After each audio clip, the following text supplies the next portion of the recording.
po kayo sumuko, sir, kahapon? And probably, are you standing by with your... Magandang umaga po.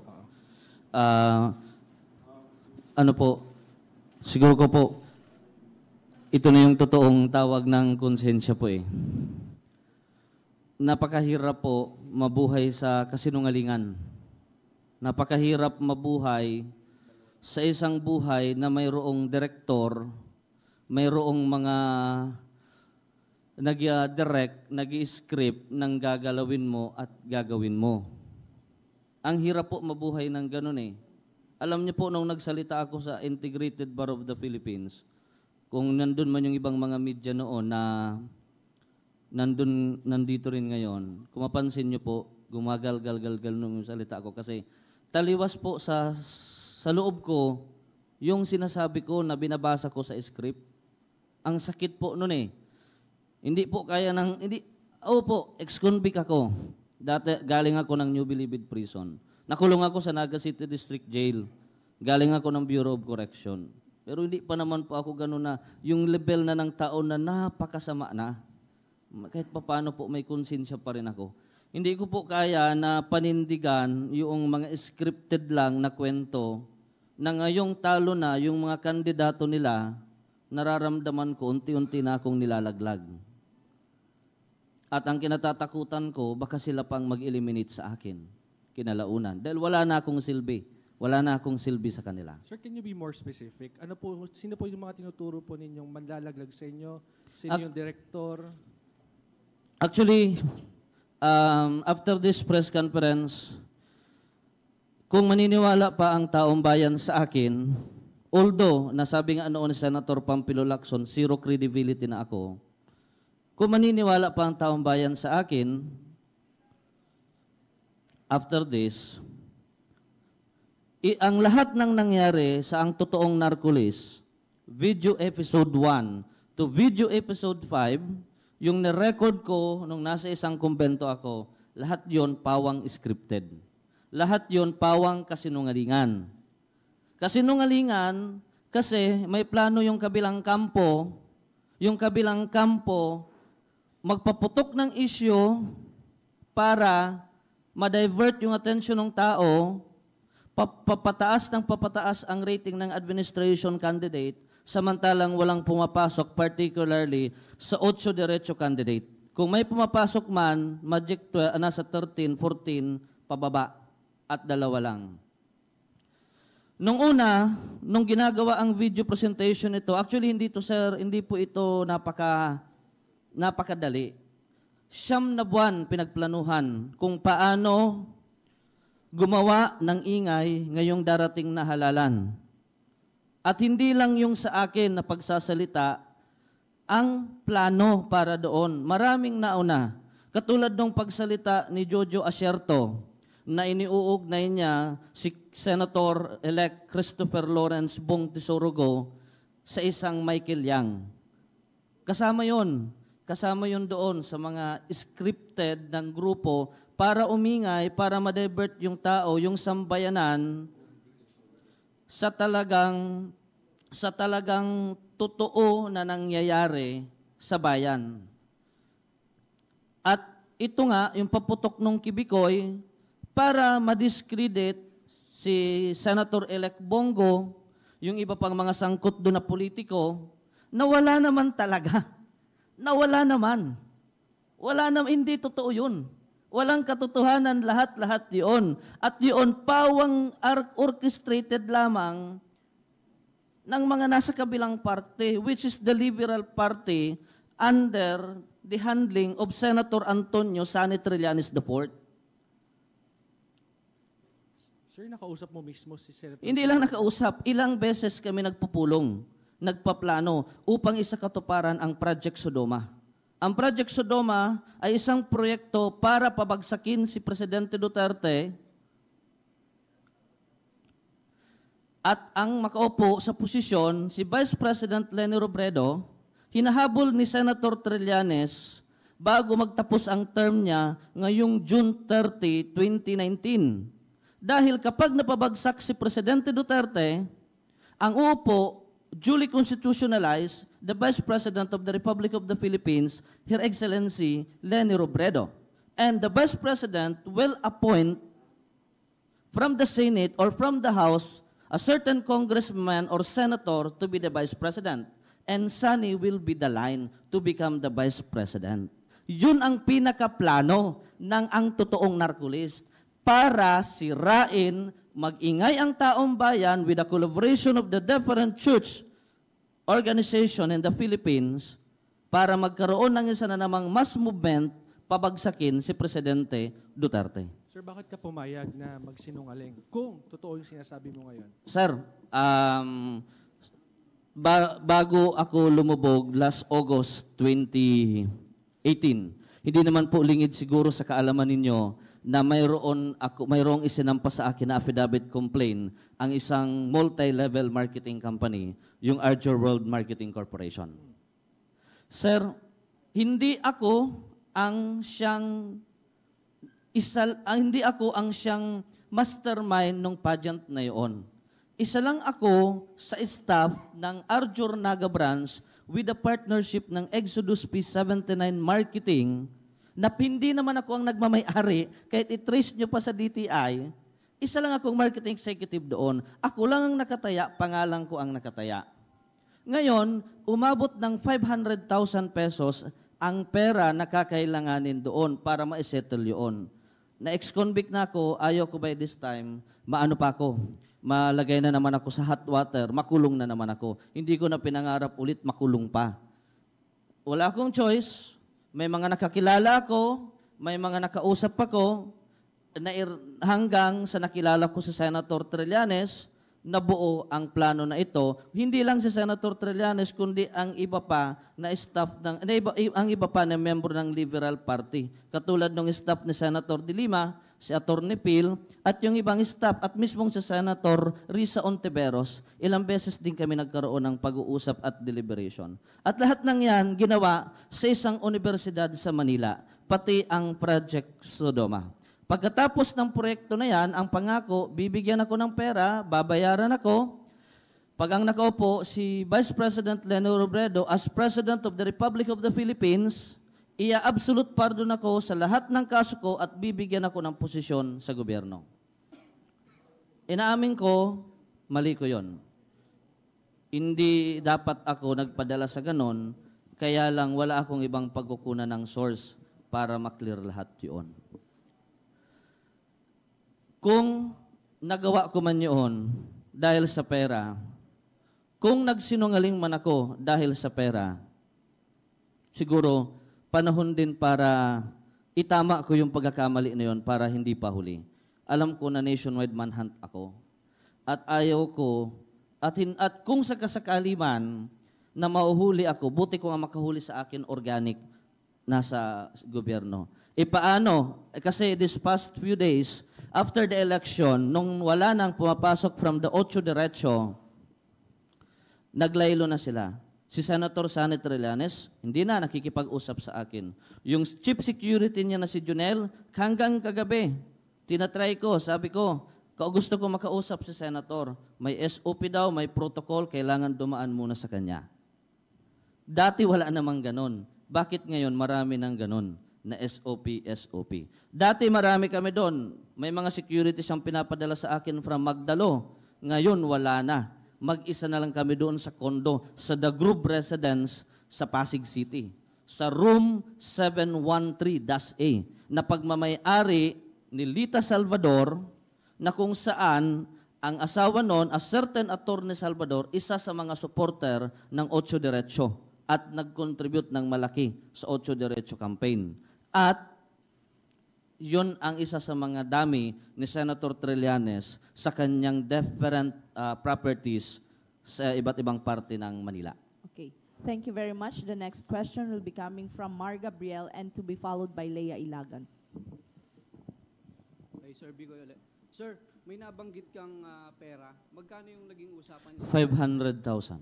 500. And then, sir, paano ka nagkaroon ng connection dito sa Liberal Party? Sa isa sa mga pare na direktang nakakakilala kay Senator Sunny Trillanes, siyang nagdala sa akin. Sino? Pwede nating pangalan. Pwede natin pangalanan. Sino po? A certain Father Albert Alejo.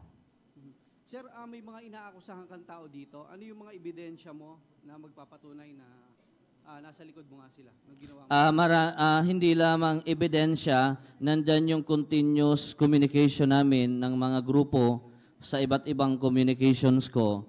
Alam mo sir, kung ebidensya sir na hayag or yung litaw, sa sitwasyon namin sir, kalaban namin ng pamahalaan that time, nagpupulong kami sa walang pagpupulong na magaganap na hayag, parating patago yan. Kaya nga kung magpulong kami noon sir, sa mga tagong universidad, nagpupulong kami. Gaya ng Particularly, halos kadalasan sa De La Salle University at sa Ateneo de Manila University. Sir, sa paglutang mo, marami mag-iisip. Siyempre, sabi mo, wala ka ng credibility. Baka Yes, sir. iisipin ng marami, baka lumulusot ka lang sa mga kaso. Sir, hindi po mawawala yon sir sa taong bayan. Sir? Bawat isa po sa atin, sir, may kanya-kanyang pag-iisip, may kanya-kanyang prinsipyo, may kanya-kanyang ideolohiya. Hindi ako lumitaw para muling paniwalain yung tao. Hindi ako lumitaw para ito na ang paniwalaan nyo at hindi na ito. Hindi ganun, sir. Lumitaw ako, nag-surrender ako sa otoridad sa pamagitan ng Philippine National Police dahil nandun sa kanila yung tiwala ko. Okay? Pangalawa, gusto kong linisin yung pangalan ko at yung mga previous case daw na mayroon ako. Na kung saan, nung paglaya ko sa Bureau of Correction, hindi naman yung lumitaw, nung binackground check ako, kasi sir sa Bucor, bago ka lumaya, iba-background check ka. Nagulat din nga ako kung bakit nagsilitawan yan ngayon. Pero nandyan na yan, haharapin ko yan. Ngayon, ipresenta ako ng Philippine National Police sa pamumuno ni PNP Chief Director General Oscar Albayalde upang humingi ng paumanhin sa mga tao na nadawit, sa mga tao na pinangalanan na hindi naman talaga totoo at wala namang katotohanan ang lahat ng mga sinasabi. Sir, Hindi po para paniwalaan ng taong bayan. Kung sa tingin ng taong bayan, kapanipaniwala ako, mas maganda. Pero kung sa tingin nila hindi, sila na po ang umusga. Pero siguro ko sir, isa lang mapapansin mo ngayon. Sa lahat ng paglabas ko, may script ako. Ngayon, wala akong script. Impronto ako nagsasalita sa harap ninyo. Sir, last on my part. Sir, yung huling press con mo sa IBT, pwede ba naming malaman kung sinong nag-ayos ng press con mo? Actually, sir, nakaplano na po talaga yon. Linggo pa lang, May 6 ako lumabas. May 5, we had a meeting with